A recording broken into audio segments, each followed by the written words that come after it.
Thragg was bred to be unkillable. The Viltrum Empire designed him as its most perfect weapon, trained from birth, thousands of years of combat experience, stronger than every other Viltrumite alive. Here is everyone and everything that has a specific reason to be on the list of things that could end him, ranked from the most limited tools to the one that the show has been building towards since Season 1. Let's break this down. Cecil and the GDA. The government's most effective weapon against Thragg is not a missile, a satellite, or a warhead. It is a frequency. Cecil Stedman's development of the high-frequency earpiece as his primary contingency against Omni-Man was documented in the show as the GDA's most sophisticated anti-Viltrumite tool. A device that targeted the specific anatomy that made Viltrumite flight possible, the inner ear equilibrium system, producing pain severe enough to disable the flight ability and at sufficient intensity capable of causing serious injury or death. The same vulnerability applies to Thragg. His inner ear is the same biological system that every Viltrumite relies on for flight, and the frequency that incapacitates Omni-Man would produce the same effect on the strongest Viltrumite alive. Cecil's limitation is delivery. Getting the frequency close enough to Thragg to activate it in a combat scenario requires surviving the approach, which is the specific problem that makes every GDA contingency against Thragg theoretical rather than operational. The earpiece that could stop him has to be within range of him. Everything that tries to get within range of Thragg tends to be destroyed before it can deploy anything. Cecil's contribution to the anti-Thragg problem is the knowledge that the vulnerability exists and the specific technical means of exploiting it. The delivery is someone else's problem. Space Racer. His gun cuts through Viltrumite skin. The hoverbike rider, whose weapon was documented in the show as one of the few tools capable of penetrating the biological durability that makes Viltrumites so difficult to damage, carries a specific advantage against Thragg that raw physical power does not provide. Space Racer's gun fires blasts capable of cutting through Viltrumite skin at a rate that the healing factor cannot compensate for during the engagement. The damage arrives faster than it can be repaired, which is the specific requirement for meaningful injury against a being whose biological recovery rate is as high as any Viltrumites. The weapon also returns to Space Racer regardless of attempts to disarm him, and the documentation surrounding the gun's properties includes the implication that Space Racer's connection to it provides him a personal durability that conventional opponents of his scale would not possess. His direct application against Thragg would require him to be faster and more maneuverable than the Grand Regent in a way that the show has not fully tested. Thragg's speed is at the apex of Viltrumite capability, and Space Racer's tactical value is the gun rather than his individual combat capacity. Against Thragg directly, the gun is the asset, and Space Racer is the delivery mechanism, which means the question is whether he can position for the shots before Thragg removes the mechanism. The Claxus plant. The alien poison that strips a Viltrumite of their powers entirely, if anyone can locate it under conditions where Thragg has not already eliminated its availability. The Claxus plant's documented effect on Viltrumite biology is the most complete power negation available in the show's established universe. Contact with the poison removes the superhuman strength, speed, and invulnerability that define Viltrumite combat capability, leaving a Viltrumite physically present but biologically human in terms of what they can withstand and deliver. Applied to Thragg, the Claxus poison would convert the strongest being in the known universe into an opponent that a well-prepared ordinary combatant could address with conventional means. The practical problem is availability. The plant is rare, and the Viltrumite Empire's awareness of it as a threat has led to documented efforts to suppress its presence across planets where it grows, including the deployment of destructive beetle species to eliminate Claxus populations before they could be weaponized. Getting Claxus into contact with Thragg requires finding it, transporting it, and applying it in a combat scenario where he has no reason to stand still and every reason to eliminate the source of it before contact can be made. The Claxus plant is the anti-Thragg option that has the clearest documented mechanism and the most logistical obstacles between the mechanism and its application. Coalition combined forces. Every planet they recruited, every species they organized, every weapon they developed, and Thragg stood in space and watched them fight his agents first. The coalition of planets that Thetis built across the show's established history was the most comprehensive anti-Viltrumite military assembly in galactic history. Multiple species with different physical capabilities, technologies, and tactical approaches, organized specifically around the goal of countering the Viltrum Empire's expansion. In practice, the coalition's forces were consistently more capable of addressing individual Viltrumite soldiers than they were of addressing Thragg himself. The Season 3 and 4 documentation of the coalition's engagements showed a military asset whose aggregate capability exceeded any single component, but whose individual members could not match a Viltrumite at peak capability in direct combat. Thragg's specific response to coalition forces, hovering in space while his elite Viltrumite agents engaged the coalition's best fighters, waiting for a worthy opponent to emerge, was the show's documentation that he assessed the coalition not as a threat requiring his direct engagement, but as a filtering mechanism for identifying opponents worth his personal attention. The coalition's path to killing Thragg runs through attrition, positioning, and specific weapon deployment rather than through a force engagement that his combat capability would resolve in his favor. Their value is everything except the final step. Thetis. He designed the weapon that nearly ended his people and spent his life building toward the fight that would use it. The betrayer, the Viltrumite, who assassinated Emperor Argal, manufactured and released the Scourge virus that killed 99.9% of the Viltrumite population and founded the Coalition of Planets.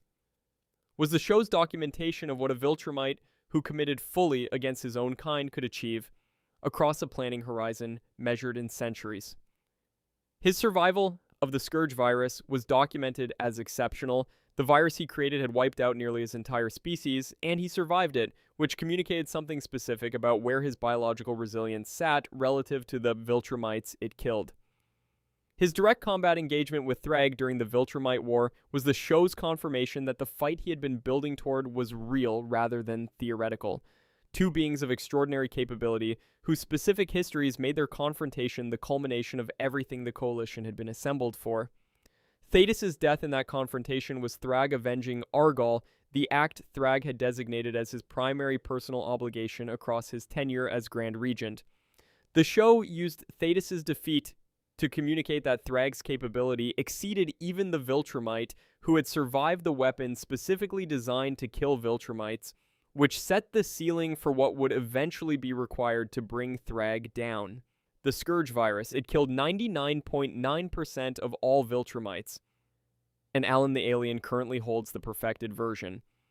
Thetis' original Scourge virus devastated the Viltrumite population by attacking the specific biological systems that produce their superhuman capabilities, reducing strength, eliminating invulnerability, and in most cases killing the host as the immune system collapsed under the assault.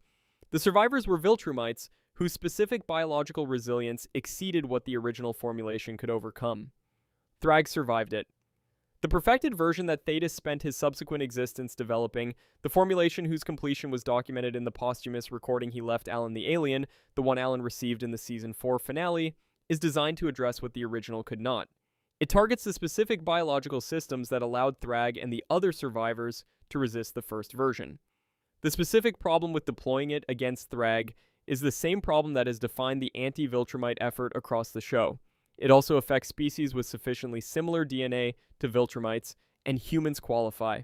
The weapon that would end Thragg would also kill people Mark has dedicated his existence to protecting. Alan now holds the decision about whether to use it. The show has positioned that decision as the central moral question of the Season 4 cliffhanger. A weapon that solves the Thragg problem at a cost that the person holding it may not be willing to pay. Alan the Alien. He survived what should have killed him, and the survival made him stronger than he was before. Alan the Alien's arc in the show documented the specific property that made him relevant to a conversation about Thragg. An alien whose biology responds to near-fatal injury by adapting and increasing capability beyond its previous threshold. His initial encounters with Viltrumites established him as a capable combatant operating below Viltrumite peak capability. His near-death experiences at the hands of Viltrumite opponents and his recovery from those experiences produced a version of Alan whose physical capacity was documented as exceeding what any previous member of his species had achieved. The show's positioning of Alan as one of the few beings capable of seriously contesting a Viltrumite in direct combat was built on this specific biological adaptation. He was enhanced beyond the parameters his species would normally allow by the process of surviving damage that should have ended him. Thragg's assessment of Alan as a genuine threat, rather than as a manageable inconvenience, was the show's confirmation that Alan's post-adaptation capability was in the range where the Grand Regent had to take the engagement seriously. He has not defeated Thragg, he has survived encounters that establish the threat is real, and survived them in a way that makes subsequent encounters more favorable than the ones that preceded them. Omni-Man, he has fought Thragg and survived, which most things that fight Thragg do not. Nolan Grayson's specific engagement history with Thragg communicated both the enormous capability differential between them and the specific fact that Nolan remained alive after the confrontations that differential produced. Thragg bested him. Thragg injured him severely in the Viltrumite War. The fight's outcome was never in Nolan's favor. What Nolan has that most anti-Thragg options do not is the combination of approximately 1,000 years of combat experience, a genuine personal investment in the outcome that the show documented as the most powerful motivating factor in what Viltrumites are capable of when pushed past their baseline, and the specific knowledge that comes from having fought Thragg and survived to process what happened. His understanding of how Thragg fights, where the openings exist, and what the experience of engaging him at full capacity actually requires is more detailed than anyone else in the show's established roster. He cannot beat Thragg alone. The show has been consistent about this. What Nolan represents in the anti-Thragg effort is the experience and the investment that no coalition asset or technological weapon can replicate, combined in a body that is itself one of the most physically capable in the universe, even if it is not the most capable. Battle Beast. The only being in the show that pushed Thragg to his absolute limit, and Thragg killed him while already seriously injured by him. Battle Beast's engagement with Thragg was the show's most extreme documentation of what fighting Thragg actually looked like for an opponent operating near his capability tier, a being whose specific combat quality was described across the show as the most ferocious and physically capable fighter any character had encountered, whose entire existence was organized around finding opponents worthy of ending him. He found one in Thragg, the fight's outcome, Thragg winning while seriously wounded, killing Battle Beast in the condition that Battle Beast had reduced him to, communicated two things simultaneously: that Thragg's capability exceeded even Battle Beast's, and that Battle Beast's capability was sufficient to take Thragg to the physical edge of what he could sustain and continue fighting through.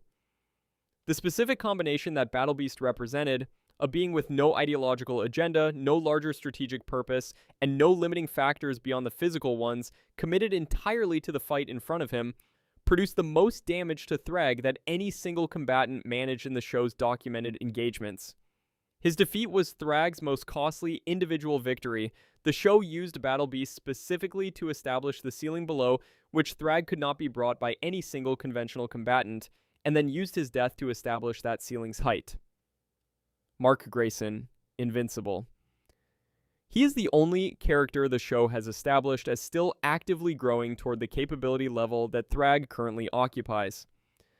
Every other entry on this list represents a fixed or nearly fixed capability. Alan's adaptation is significant but produces a ceiling. Omni-Man's aging growth is measured in centuries. Battle Beast was the fighter he was and is gone. Mark is different in the specific way that the show has invested 4 seasons in documenting. He gets stronger under pressure, he gets stronger with experience, and the show has positioned the confrontation with Thragg as the specific endpoint that his entire developmental arc is building toward. His Season 3 breakthrough against Conquest, defeating a Viltrumite, who other Viltrumites described as one of their most feared, established that Mark, under sufficient pressure, accesses capability beyond his baseline in ways that the show has not yet shown a ceiling for. He is not currently capable of defeating Thragg. The show has been explicit about this differential across every engagement and every assessment other characters have made of the matchup. What the show has established instead is the trajectory. A half-human Viltrumite, whose growth rate, emotional investment, and specific willingness to absorb damage and continue represents the one variable in the anti-Thragg equation that Thragg himself cannot fully account for. The show built its first 4 seasons on the question of who Mark Grayson would become. Thragg is the answer to the question of why the becoming matters.